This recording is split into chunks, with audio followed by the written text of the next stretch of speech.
ہم نا ہر چیز کے لیے وقت نکالتے ہیں، ہر چیز کے لیے، لیکن عبادت کے لیے وقت نہیں نکالتے۔ ہر شے آباد ہے، ہر شے، ہماری فیس بک بھی آباد ہے، واٹس ایپ بھی آباد ہے، ہمارے ٹویٹر بھی آباد ہیں، ہماری ہر چیز آباد ہے۔ سب سے کم آباد ہمارا مصلی رہ گیا ہے، سب سے کم۔ وہ لوگ اب ڈھونڈنے سے ملتے ہیں جن کی بغل میں مصلی ہوتا تھا۔ میرے بھائی، آپ کتنا کو دنیا کے پیچھے بھاگو گے تھکا دے گی، کتنا دولت کے پیچھے بھاگو گے تھکا دے گی۔ آپ جب اپنی زندگی میں جمع تفریق کرو گے نا تو مرتے وقت احساس ہوگا کہ سارا کچھ تو لوگوں کے لیے کیا، اپنے لیے تو کر ہی کچھ نہیں سکے۔ اور ہم عبادت کے معاملے میں بہانے بازی بھی کرتے ہیں۔ ہم کہتے ہیں اوہو رزق کمانا بھی تو عبادت ہی ہے نا، تو میں حلال روزی کے لیے جا رہا ہوں، یہ بھی تو عبادت ہے نا۔ میری طرح کے لوگ کہہ دیتے ہیں کہ میں سویرے اٹھ کے مدرسے میں کچھ اسباق دیکھتا ہوں تو یہ بھی تو عبادت ہے، میں بیان کرنے کے لیے مطالعہ کرتا ہوں تو یہ بھی تو عبادت ہے نا، اتنے لمبے سفر کر کے ملک میں دنیا میں گھومتا ہوں تو یہ بھی تو میں عبادت ہی کر رہا ہوں۔ اب اسپیشل نفلوں کے لیے وقت کس طرح نکلے، اسپیشل کر کے تسبیح میں کیسے چلاؤں، میں سارا کچھ ہم بہانے بنا لیتے ہیں نا۔ میرا سوال یہ ہے کہ یہ ساری باتیں صحابہ کو، نبی کریم کو، دیگر لوگوں کو بھی تو پتہ تھی نا، لیکن آپ غور تو کریں، 23 سال حضور کو وقت ملا، مختصر وقت ظاہراً تبلیغ کرنے کے لیے، پوری دنیا میں دین بھی پھیلانا ہے۔ گھر میں 11 ازواج ہے، 4 بیٹیاں ہیں، ان کی اولادیں، سارے کام کاج بھی دیکھنے ہیں۔ لیکن سیدہ طیبہ طاہرہ حضرت عائشہ صدیقہ رضی اللہ تعالیٰ عنہ فرماتی ہیں سارا دن تبلیغ کرتے، ہر غلام کے دکھ سنتے، گھر میں آتے تو اپنے گھر والوں کا خیال کرتے، کام میں ہمارا ہاتھ بٹاتے۔ قربان جاؤں، کہتی ہیں زمانہ سارا سو جاتا لیکن آمنہ کے لال مصلی بچھا لیتے۔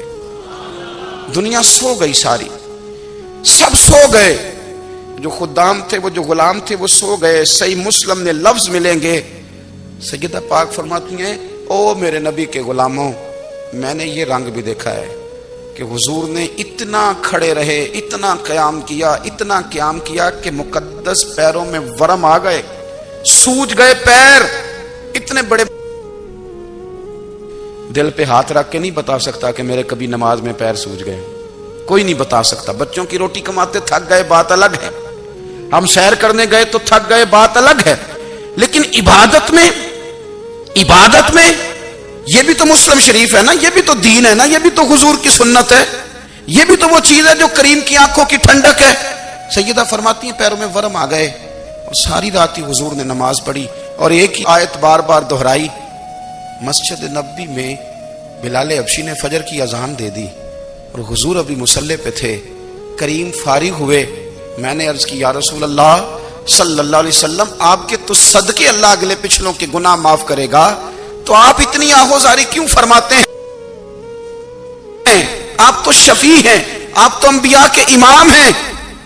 تو حضور نے فرمایا عائشہ تم نے گنوایا ہے نا میرے اللہ کی مجھ پر کتنی رحمت ہے، افلا اکون عبدا شکورا، فرمایا اگر اس نے اتنی نعمتیں دی ہیں تو کیا میں اس کا شکر گزار بندہ نہ بنوں، میں شکر گزار بندہ نہ بنوں اس کا؟ پھر اگر اتنی نعمتیں اس نے دی ہیں، مجھے اتنا نوازا ہے، تو پھر میں اس کے سامنے سجدے نہ کروں؟ او میرے بھائی، بڑے قابل فخر لوگ ہیں ہم کہ ہم نبی پاک کے غلام ہیں، ہم قابل فخر ہیں کہ نبی کریم کے غلام ہیں۔ کیا کبھی اس غلامی کے شکرانے میں بھی 2 نفل پڑھے کہ یا اللہ تیرا شکر ہے تو نے ہمیں حضور کا غلام بنایا ہے؟ یاد رکھیں کہ اپنی روحانی زندگی کو آباد کریں، استغفار پڑھیں، تسبیحات کریں۔ حضرت عبداللہ ابن عمر رضی اللہ تعالیٰ عنہ حضرت عمر کے صاحبزادے ہیں، مکہ مکرمہ میں ان کی قبر ہے۔ میں نے جب انہیں پڑھا تو مجھے ان سے بڑا پیار ہو گیا، لیکن آپ کو پتہ ہے وہاں جا کے کسی شخص کا مزار تلاش کرنا یا پوچھنا ایک مشکل کام ہوتا ہے۔ تو ایک دفعہ میں مکہ شریف میں حاضر تھا تو ایک گاڑی والا ڈرائیور مجھے کہنے لگا کہ مولانا میں آپ کو جانتا ہوں، مجھے آپ سے محبت ہے، ایک بات بتاؤں آپ کو؟ میں نے کہا بتاؤ۔ کہنے لگے حضرت عبداللہ ابن عمر کی قبر دیکھنی ہے۔ میں نے کہا یہ تو نہیں کہہ رہا، یہ کسی نے بندوبست کرایا ہے، یہ اللہ نے تیرے دل میں بات ڈالی ہے، یہ ہو گیا تو لے چل مجھے۔ حضرت عبداللہ ابن عمر کو نبی پاک نے فرمایا تھا راجل صالح، یہ نیک بندہ ہے، یہ متقی آدمی۔ حضرت عبداللہ ابن عمر رضی اللہ تعالیٰ عنہ سیدنا فاروق اعظم رضی اللہ تعالیٰ عنہ کے صاحبزادے ہیں، اور ان کی ہمشیرہ سیدہ حفصہ رضی اللہ تعالیٰ عنہ حضور کی زوجہ محترمہ ہے۔ ایک دن اپنی ہمشیرہ سے کہنے لگے کہ نبی کریم صلی اللہ تعالیٰ علیہ وسلم گھر میں آئے نا، اور اگر حضور غم امت میں پریشان نہ ہوں، طبیعت کو حشاش بشاش دیکھو، تو ذرا پوچھنا تو صحیح حضور کا میرے بارے میں کیا خیال ہے، پوچھنا تو صحیح کہ کریم کی بارگاہ میں میرا کیا مقام ہے، میرے بارے میں حضور کیا فرماتے ہیں۔ اب بہن کو کام بتائے، اور بتائے بھی بھائی، اور پھر بہن وہ کام نہ کرے، یہ تاریخ میں ہوتا نہیں۔ حضرت عمر فاروق رضی اللہ تعالیٰ عنہ کی صاحبزادی ام المومنین رضی اللہ تعالیٰ عنہ فرماتی ہیں کہ میں تو بس منتظر تھی، انہوں نے تو کہا تھا نا کہ اگر تم حشاش بشاش دیکھو تو بات کرنا، لیکن حضور تشریف لائے، میری باری تھی، میرے گھر تشریف لائے، کھانا پیش کیا تو فوراً میں نے عرض کی حضور ایک بات پوچھنی تھی۔ تو حضور نے فرمایا پوچھئے۔ میں نے عرض کی حضور میرے بھائی عبداللہ ابن عمر کے بارے میں آپ کا کیا خیال ہے؟ نوجوانوں میری بات پہ غور کرنا، میرے بھائی کے بارے میں آپ کا کیا خیال ہے؟ تو نبی کریم صلی اللہ تعالیٰ علیہ وآلہ وسلم نے میری طرف دیکھا، اور پھر حضور زیر لب تھوڑا مسکرائے، اور بریلی کے امام کہتے ہیں کہ حضور مسکرا دیتے تھے نا تو جو بڑا دکھی ہوتا تھا وہ بھی ہنس پڑتا تھا۔ اب سوال پیدا ہوتا تھا کہ پھر تو اس مسکراہٹ کے لیے انتظار کرنا پڑتا ہوگا کئی مہینے کہ حضور مسکرائیں تو رونے والے ہنسیں، تو اعلیٰ حضرت فرماتے نہیں، انتظار نہیں کرنا پڑتا، یہ مسکراتے رہنا تو حضور کی عادت ہے۔ جس کی تسکین سے روتے ہوئے ہنس پڑے، اس تبسم کی عادت پہ لاکھوں سلام۔ یعنی یہ تو عادت ہے حضور کی مسکراتے رہنا، اس کے لیے انتظار نہیں کرنا پڑتا۔ بھائیو آپ خیال رکھیں گے، غور کریں گے، حضرت عبداللہ ابن عمر رضی اللہ تعالیٰ عنہ کے بارے میں پوچھا تو سیدہ فرماتی ہیں کہ نبی کریم صلی اللہ تعالیٰ علیہ وسلم نہ زیر لب مسکرائے اور فرمایا حفصہ تیرا بھائی ہے تو اچھا، لیکن میں نے سنا ہے کہ عشاء کی نماز پڑھتا ہے تو فجر تک سویا ہی رہتا ہے۔ او نوجوانوں، 10 بجے تک سونے کی بات نہیں ہوئی، 9 بجے تک سونے کی بات نہیں ہوئی، 11 بجے اٹھنے کی بات نہیں۔ حضور فرمانے لگے میں نے سنا ہے کہ عشاء کی نماز پڑھ کے سو جاتا ہے اور فجر تک سویا ہی رہتا ہے، اسے چاہیے کہ تہجد کے وقت اٹھا کرے، اللہ کی بارگاہ میں حاضر ہوا کرے، آہوزاری کرے، سجدے کرے، عبادت کرے، اٹھتا ہے اور فجر میں جا کے اٹھتا ہے۔ حضرت جناب حفصہ رضی اللہ تعالیٰ عنہ کہتی ہے میں نے جناب عبداللہ ابن عمر کو پیغام دیا اور میں نے کہا میرے جوان بھائی سن، نبی پاک نے فرمایا ہے تو اچھا پر تہجد میں نہیں اٹھتا، نفل نہیں پڑھتا۔ او میری ملت کے جوانوں، مزہ نہیں آ جاتا جب ساری دنیا سوئی ہو، ساری دنیا، اور بستر بھی گرم ہو اور نیند بھی پورا غلبہ کر رہی ہو، اور اچانک گھنٹی بجے دماغ میں، آنکھ کھلے، گھڑی پہ نظر پڑے، 3:30 4 بجے کا پیغام گھڑی بتائے، اور کوئی چڑھتی جوانی والا اٹھ کے وضو کرے، اور جب وہ مصلی کھول کے بچھائے تو مدینے والے محبوب کہتے ہیں کہ ہر نماز پہ رب ثواب دیتا ہے، اور جو اٹھ کے تہجد کی نماز پڑھے اسے دیکھ کے تو رب مسکراتا ہے، جو اس کی شان کے لائق ہے، جو اس کی شان کے لائق، وہ مسکراتا ہے، خوش ہوتا ہے کہ میرا بندہ تہجد میں اٹھ گیا، وہ مسکراتا ہے۔ کاش ہماری صبحیں کبھی اپنے مالک کے نام ہو جائیں، کاش کے صبح۔ حضرت ابو الحسن رحمۃ اللہ تعالیٰ علیہ حضرت معاذ ابن جبل رضی اللہ تعالیٰ عنہ کے پاس بیٹھا کرتے تھے، فرماتے ہیں ان سے جو پیار بڑھا تو پھر میرا مصلی سے بھی بڑھ گیا۔ تابعی ہیں، فرماتے ہیں صحابی رسول سے محبت ہوئی تو ذکر سے بھی ہو گئی، پھر درود شریف سے بھی ہو گئی، محبت ان سے بڑھی تو پھر اللہ نے مسجد کا پیار بھی بڑھا دیا۔ آپ فرماتے ہیں کہ میری ہر وقت طبیعت چاہتی تھی کہ بس اللہ اللہ کروں، بس اللہ اللہ کروں، بس نہ میں ذرا تھوڑی جان چھڑاؤں لوگوں سے، کو 10 منٹ ملے تو میں کچھ 4 نفل پڑھ لوں، میں تھوڑا سا نہ بچوں لوگوں سے، اور مجھے تسبیح ملے تو میں نہ کچھ 400-500 دفعہ استغفار پڑھوں، سبحان اللہ، الحمدللہ، اللہ اکبر، لا حول ولا قوت الا باللہ، میں نہ تسبیحات پڑھوں۔ فرماتے ہیں کہ بچے تھے گھر میں 6-7، غربت تھی، کام ملتا کوئی نہیں تھا، اور میں کام چور نہیں تھا، کام ڈھونڈتا تھا، پر اللہ کی قدرت کے کام نہیں ملتا تھا۔ فرماتے ہیں کہ میں نے ایک دن اپنی اہلیہ سے کہا کہ آج میں پھر جاتا ہوں کام ڈھونڈنے، تو میری بیوی بڑی فرما بردار تھی، پر اس دن نہ غربت کے ہاتھوں تنگ آ کے کہنے لگی آج نانا کوئی تو چیز لے کے آیا، تو مجھ سے بچوں کی بھوک نہیں دیکھی جاتی. یہ سب روگاں دا روگ محمد جس دا نام غریبی. کنڈ بلا کے لنگ جاندے نہیں دوست یار قریبی. آج نہ کچھ لے کے آیا تو میں بچے لے کے چلی جاؤں گی. شیخ فرماتے ہیں کہ میں بڑا پریشان گھر سے نکلا پر میں نے صبح سے لے کے زور تک کام ڈھونڈا, کام ملا کوئی نہیں. تو میرے دل میں خیال آیا چلو کام نہیں ملتا تو اللہ اللہ تو کرے نا, چلو بندوں کی مزدوری نہیں ملتی تو رب کریم کی عبادت ہی کرتے ہیں. فرماتے ہیں کہ میں نے نا فرات کے پانی سے وضو کیا نہر کے. شدید دھوپ تھی, ساتھ ریت تھی اور ریت تپ رہی تھی. میں نے اپنا رومال وہیں مصلی کے طور پر بچھا لیا اور فرماتے ہیں کہ زور سے لے کر عصر تک نماز پڑھی. دھوپ بھی پورے زور پہ پر میرے سجدے کا ذوق بھی پورے زور پہ. فرماتے ہیں سورج بھی چمک رہا ہے اور رب کی عبادت کا ذوق بھی پورے زور پہ. میں سجدہ کروں تو پھر میرا اٹھانے کو جی نہ چاہے. میرے استاد لکھا کرتے تھے, یہ ان کا شعر ہے, وہ کہا کرتے تھے مجھے سوز دے, مجھے ساز دے اور مجھے نیم شب کا نیاز دے. دم سجدہ خود کو میں توڑ دوں, مجھے ایسا ذوق نماز دے. اور میں تیری بہار کا پھول ہوں, میں کھلا بھی ہوں تو تیرے لیے, مجھے میری شاخ سے توڑ لے, مجھے اپنی زلف کا ناز دے. بھائی فرماتے ہیں کہ عصر تک میں نے نفل پڑھے, دل ڈھلنے لگا. عصر کی نماز پڑھی اور میں وہاں سے چلا. اب میں جب نکلنے لگا تو دل میں خیال آیا کہ چھوٹی چھوٹی دیواریں ہیں گھر کی, بغیر کچھ لیے جاؤں گا تو بیوی دور سے دیکھے گی تو شور کرے گی کہ پھر خالی ہاتھ آ گیا ہے. کہتے میں نے اپنے اسی رومال میں جس پہ میں نے نماز پڑھی تھی نا, رومال میں کیا آخی تھے پنجابی جو صافہ کہتے ہیں, اسی میں نا میں نے کچھ ریت بھر لی کہ وہ دور سے دیکھے گی تو سمجھے گی کچھ لے کے آیا ہے. چلو جا کے اسے بتا دوں گا کہ آج پھر مزدوری نہیں ملی.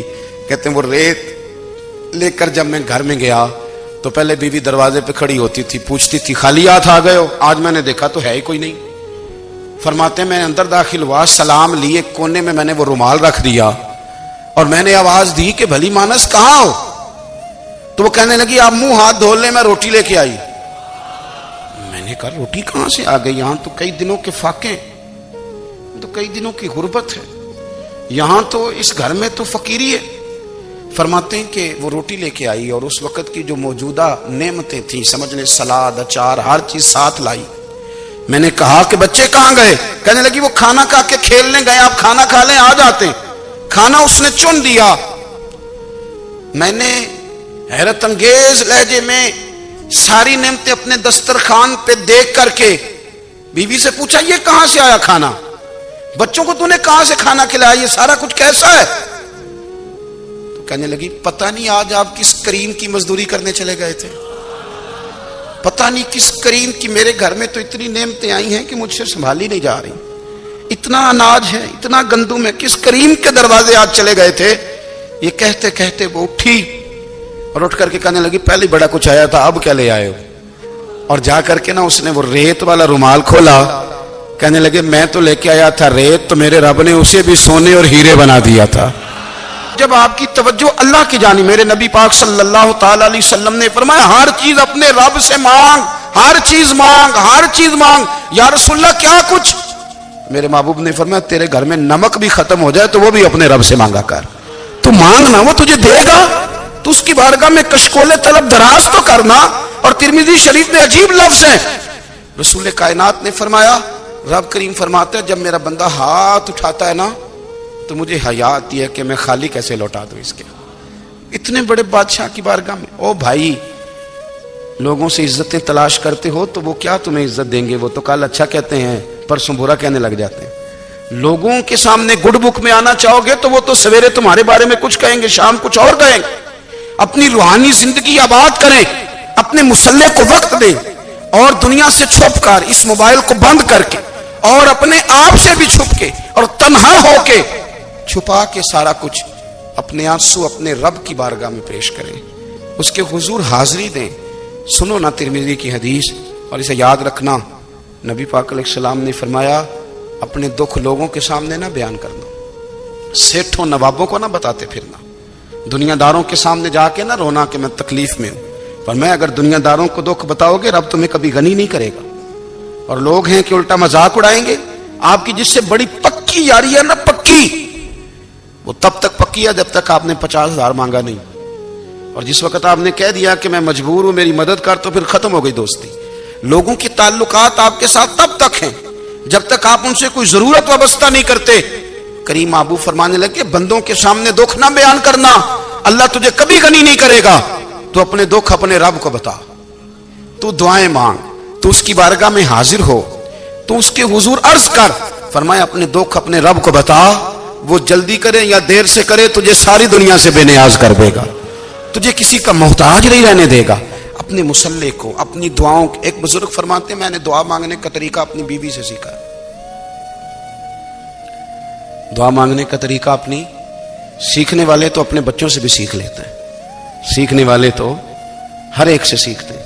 وہ کہتے ہیں میں نے دعا مانگنے کا سلیقہ اپنی بیوی سے سیکھا ہے۔ حضرت وہ کس طرح؟ فرمانے لگے میری بیوی نے نا مجھے کوئی کام بتایا، کچھ پیسوں کی ضرورت کے لیے کہا، تو میں نے اسے کہا کہ بھئی ابھی میرے پاس نہیں ہے، کچھ دنوں میں آتے ہیں تو میں دے دوں گا۔ عورتوں کی عادت ہوتی ہے وہ بار بار یاد کراتی ہیں، 2-4 دنوں کے بعد پھر اس نے کہا حضرت وہ میں نے کہا تھا کچھ پیسے، میں نے اسے کہا کہ ابھی میرے پاس نہیں ہے، کچھ دنوں میں ملتے ہیں تو میں تمہیں دے دوں گا۔ اس نے کچھ دنوں کے بعد پھر کہا حضور وہ میں نے کچھ پیسے کہے تھے۔ فرماتے میں نے ڈانٹ دیا، میں نے کہا کہ کیا تو روز مجھے شرمندہ کرتی ہے، کہا نا میرے پاس نہیں ہے، ہوں گے تو دے دوں گا، تو روز یاد کراتی ہے۔ فرماتے ہیں اس نے پہلے تو میری ڈانٹ کو سہا، پھر میرے سخت جملوں نے اس کی آنکھوں میں آنسو پیدا کر دیے، پھر اس نے اپنے آنچل میں اپنے اس دکھ کو سمیٹا، اور پھر اس نے ایک جملہ کہا تو میں رو پڑا، اور مجھے اپنے رب سے مانگنے کا طریقہ آ گیا۔ مجھے کہنے لگی حضرت جی آپ نے ڈانٹ دیا، میں نے سہ لیا، پر آپ ہی میرے شوہر ہیں، بتائیں نا آپ سے نہ کہوں تو میں کس سے جا کے کہوں۔ فرماتے ہیں میں رو پڑا، اور میں کھل کے رویا، اور میں تڑپ کے رویا، اور پھر میری سسکیاں بند گئیں۔ تو مجھے کہنے لگی آپ کو کیا ہوا؟ میں نے کہا مجھے بھی دعا مانگنی آ گئی ہے۔ جب میں اسے کہوں گا نا اللہ تو ہی میرا رب ہے، میں تجھ سے نہ کہوں تو میں کس سے جا کے کہوں؟ میں کیوں کسی بندے سے سوال کروں؟ میں کیوں کسی دنیا دار سے کہوں؟ میں تیرے بندوں کا، نیک بندوں کا وسیلہ لے کے، تیرے محبوب کی غلامی لے کے تیری بارگاہ میں آیا، تجھ سے نہ مانگوں تو کس سے مانگوں؟ سمجھ آ گئی ہے؟ جب میں اس رنگ میں مانگوں گا تو پھر رب میرے اوپر بڑا ہی فضل فرمائے گا، وہ میرے اوپر بڑی رحمت کرے گا، وہ میرے لیے آسانیاں کرے۔ عزیز دوستو ہم اس طرح کرنے لگ گئے ہیں کہ ہم نے نا اپنے تعلقات پر اعتماد کرنا شروع کر دیا ہے۔ میرے تعلقات بہت ہیں، ہم نے اپنی دولت پر اعتماد کرنا شروع کر دیا ہے، میرے پاس دولت بہت ہے۔ ہم نے اپنے علم پر، اپنی شہرت پر اعتماد کرنا شروع کر دیا ہے کہ میرے پاس فلاں چیز بہت ہے۔ یاد رکھنا جب بے نیاز اپنی صفت بے نیازی دکھاتا ہے تو بڑی بڑی دولتوں والے مجبور نظر آتے ہیں۔ بھائیو جب انسان کا رشتہ اپنے مالک کے ساتھ ہوتا ہے پھر تو غم بھی کچھ نہیں کہتے، پریشانیاں بھی کچھ نہیں کہتی، پھر تو زندگی صبر والی، پھر تو زندگی توکل والی، پھر تو زندگی بھروسے والی، پھر انسان اپنے آپ کو رسوا نہیں کرتا، دنیا داروں سے امیدیں اس کی ختم ہو جاتی، امیدیں اللہ رسول سے لگا لیتا ہے، مضبوط ہو جاتا ہے، مضبوط، طاقتور ہو جاتا ہے، خوددار ہو جاتا ہے، باوقار باعزت ہو جاتا ہے۔ حضرت بہلول دانا رحمت اللہ علیہ بیٹھے تھے تو ہارون رشید حج کر کے آ رہا تھا، تو رستے میں حضرت شیخ سے ملاقات ہو گئی، تو السلام علیکم کے بعد کہنے لگا حضور کوئی حکم ہو تو بتائیے گا۔ تو حضرت بہلول دانا فرمانے لگے تیرا رب کون ہے؟ اس نے کہا اللہ۔ تو فرمایا میرا کون ہے؟ کہا اللہ۔ فرمانے لگے تو بڑا ہی بیوقوف ہے، کیا تو یہ سمجھتا ہے کہ رب ہارون رشید کو تو دے گا اور بہلول دانا کو بھول جائے گا؟ تیرا بھی وہی رب ہے، میرا بھی وہی رب ہے، اس نے اگر تجھے دے کے آزمایا ہے تو ہو سکتا ہے مجھے نہ دے کے آزما رہا ہو، جب اس کی حکمت کے تقاضے ہوں گے تو عطا کرے گا اور دے گا، تو جا اپنا کام کر۔ بھائی اپنی روحانی زندگی، اپنی عبادات، اپنے وظائف، اپنے روزمرہ کے معاملات، اپنی دعائیں، اپنا استغفار، دیکھو کوئی مشکل کام تو نہیں، 2 رکوع ہیں سورہ واقعہ کی اگر رات کو پڑھ لی جائے تو۔ میں کس طرح یہ بات بیان کروں کہ تعویذ بانٹنا آسان ہے اور وظیفہ بتانا مشکل ہے؟ سارا دن تعویذ بانٹیں تو لوگ لینے کو تیار ہیں، اور اگر آپ وظیفہ بتائیں تو کہتے ہیں تو مشکل کام ہے۔ او خدا کے بندے، اگر آپ کا تعلق قرآن پاک کے ساتھ مضبوط ہو، قرآن پاک کے ساتھ اگر آپ کا رشتہ ہو، لوگ سفارشیں ڈھونڈتے ہیں نا دنیا میں، کوئی تعلق مل جائے تو میرا کام ہو جائے، دنیا میں اتنا مشکل معاملہ ہے، آخرت میں مجھے بتائیے گا کتنا مشکل معاملہ ہوگا۔ میرے نبی پاک صلی اللہ تعالی علیہ وسلم نے فرمایا جو لوگ سورہ ملک پڑھا کرتے تھے نا، سورہ ملک، یہ سورت ملک قیامت میں ان کی سفارش کرے گی، اور اس طرح کرے گی کہ کہے گی اے اللہ یہاں اس بندے کو جنت میں داخل کر دے یا مجھے قرآن پاک سے علیحدہ کر دے. تو رب فرمائے گا جا اس کا دامن تھام کے اسے جنت تک پہنچایا. آپ بات کو سمجھیں، جب آپ کے تعلقات اپنے معاملات کے ساتھ مضبوط ہوں گے، یہ نبی کریم نے وعدہ کیا ہے کہ تو سورت واقعہ پڑھ تیرے گھر میں فاقہ نہیں آئے گا. حضرت عبداللہ ابن مسعود رضی اللہ تعالیٰ عنہ بیمار تھے تو حضرت عثمان غنی رضی اللہ تعالیٰ عنہ تیمارداری کے لیے تشریف لے گئے اور جا کر کے کہا کہ آپ بڑے بیمار ہیں، آپ کی بیٹیاں زیادہ ہیں، میں چاہتا ہوں کہ خزانے میں سے کچھ مدد کروں. تو سیدنا عبداللہ ابن مسعود رضی اللہ تعالیٰ عنہ اٹھ کے بیٹھ گئے اور کہنے لگے امیر المومنین، اللہ آپ کو میری طرف سے میری بیٹیوں کی طرف سے بہتر صلہ دے، میری بیٹیوں کو کسی خزانے کی ضرورت نہیں، میں نے انہیں خزانہ دے دیا ہے. کہا جناب آپ نے کون سا خزانہ دیا ہے، میں آپ کے مالی معاملات کو جانتا ہوں. تو فرمانے لگے امیر المومنین میرے نبی کریم نے فرمایا ہے جو سورت واقعہ پڑھے اسے کبھی فاقہ نہیں آتا، میں نے بیٹیوں کو یاد کرا دی ہے، یہ خزانہ میں نے انہیں دے دیا ہے. وہ سارے والدین سنیں جو بیٹیوں کے لیے پریشان رہتے. حضرت عبداللہ ابن مسعود نصیحت کر رہے ہیں، فرمانے لگے میں نے سورت واقعہ یاد بھی کرا دی ہے، پڑھنے کی عادت بھی ڈال دی ہے. حضور نے فرمایا ہے جو سورت واقعہ پڑھے اسے فاقہ نہیں آتا. کہنے لگے چاند تو اپنی جگہ چھوڑ سکتا ہے، سورج گر سکتا ہے، تارے ٹوٹ سکتے ہیں، پر مدینے والے رسول کی بات غلط نہیں ہو سکتی. حضور نے فرمایا فاقہ نہیں آئے گا تو انشاءاللہ کبھی بھی نہیں آئے گا.